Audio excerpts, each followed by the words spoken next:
Welcome back to Thundersport GB at Pembrey. Next up, it's the Buff Supermonos and Nitro Moto450s. Steve's on the grid.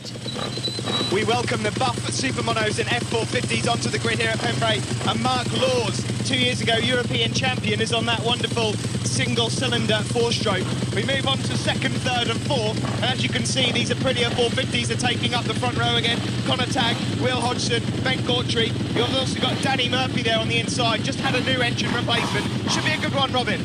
Yeah, fantastic stuff. We've already seen how competitive these young riders are on the Moto 450s, but it's great to have this mix of super monos as well.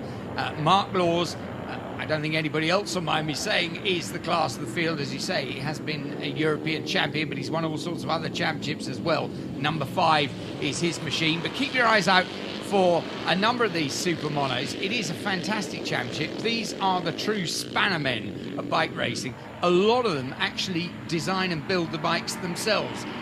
The rules are reasonably flexible to allow a marriage of chassis and engines, and if you only have to run down the program to see the variety of machinery that's out there. And they love racing with Moto 450s. They are pretty similar lap times, and it's great to see the super monos and also to hear them out there as well. Make a very distinctive noise, a lot of them, Steve. They do, they roar around the circuit. It is good to see the single-cylinder racing out there. It is a real class for petrol heads and engineers, isn't it? So, and they're, well, none less than Mark Laws there, number 5. Good to see a nice BMW 720 up the sharp end. Yes, and it's also providing great competition for these young riders, and I mean young riders. Connor Tagg, Ben Gautry, in particular, only just moved up from Super Teens. Will Hodgson, another of these youngsters, and it's Will that currently leads, number 14, just ahead of Mark Laws. And Mark will be very interested in this. He's been used to running at the top of virtually every super mono race I've seen for a number of years, and he's okay, he's up the front, but he's having to look at the rear end of that Aprilia of Will Hodgson at the moment and work out where he's going to get past as they run out towards Brooklands from the exit of the S's. Yeah, I don't think anyone really expected to see these Aprilia 450s so well balanced and challenging at the sharp end of this. I mean, a little bit further behind, we've got number 8, Dave Harnett, number 57, Jonathan Good, and Michael Burge, number 44, trying to keep up with these Aprilias. And so far, the only man that's able to do it is the experienced Mark Laws, and Will Hodgson doesn't care about experience. He just wants to get the lead. No, I think that's what Mark Laws will be thinking now. He says, goodness me, where did this lot come from? A lot of young riders there with a lot of guts. Mark Laws goes through under power down the straight, but look at Will Hodgson fighting back at the inside at Hatchets once more. Gets a little squirrely on the exit there, but settles down and gets a clean run through Spitfire down to Debeni. And, well, once again, it's the number 14 machine. He's over the white line, though, and that leaves the door open. And Mark Laws says, thanks, bud. Sorry, youngsters, but you can't give me a gap like that. Now he's got 2 of them about his ears, because Connor Tagg's hoving into view as well, and Connor looking very interested there in second place as they run down towards the hairpin. Yeah, I don't think Mark Laws wants anything to do with this whatsoever. I think he'd just like to get a bit of a gap now. Yes, it's waving bye-bye time if he can, and he gets a good run there down towards Honda and onto the start-finish straight. Slower machine to deal with, but really I suppose this is going to play into his hands. Connor has got the speed there and is right with Will Hodgson, but look at this, Will doesn't care about that, round the outside of Hatchets. Mark Laws, look at his front wheel twitch, you'd be thinking, where the whatever did he come from?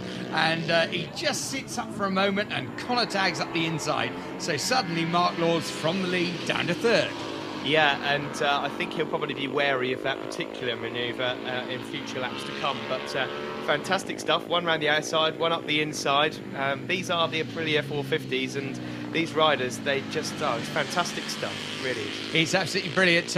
Just trying to tear our attention to what's going on behind, but it's such a good battle for the lead. Good progress being made, as you mentioned before, by Dave Harnett and Jonathan Good, 2nd and 3rd in the Super Monos. Michael Burge and Ivan Porter not that far back as well.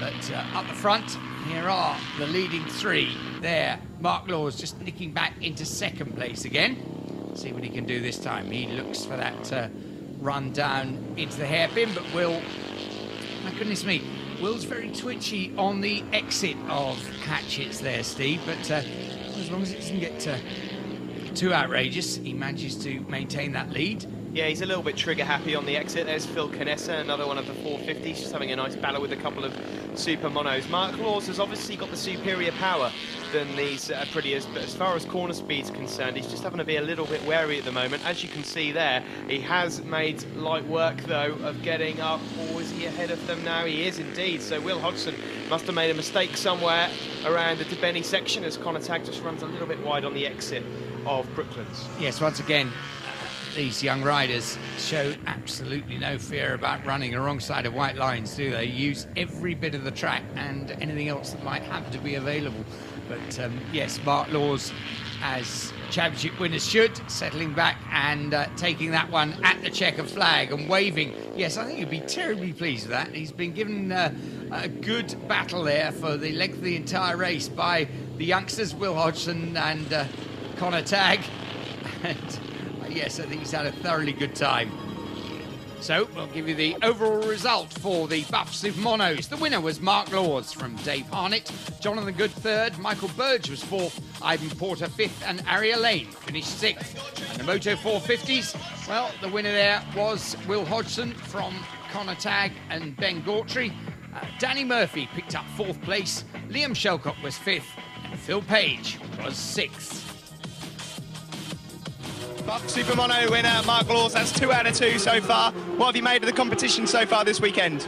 Yesterday's race I found was fairly easy, but I thought the youngsters upped their game a bit today, and Will surprised me a bit there, and we had a good race. So I used the same tyre as I used yesterday, done a lot of laps on it now, so I think we might have a new one for the next race, just to give it a little bit of extra grip. And is there anyone you'd like to thank at all? Yeah, I'd like to thank Mick and Anne-Marie this weekend, Trev at KJM, Tim at Rockoil, NGK, and Anthony at Stebbins Cars. OK, well, we're moving on to Will Hodgson, the winner of the F450.com. Will, are you a little bit more satisfied with that win? Are you claiming this one this time? Yeah, I felt like I earned that one then. I'm a bit more chuffed with that. Yeah, it was really, really trying. I mean, Marky was just gone, and I was like trying to tag onto him. I kept with him for a bit, and then he left us. And I thought another lap or so maybe, but it was just out of my reach. But he rode well. I'd just like to thank in competition Ian Newton, Myra, Gibbo, Andy Mason, who I forgot to mention from the last interview. My dad, Ron Hodgson Specialist Cars, I'd be screwed without him. My uncle Stephen again, and just anyone that's helped me out, Ace, compressors and equipment. So big thanks to you all. Thanks very much.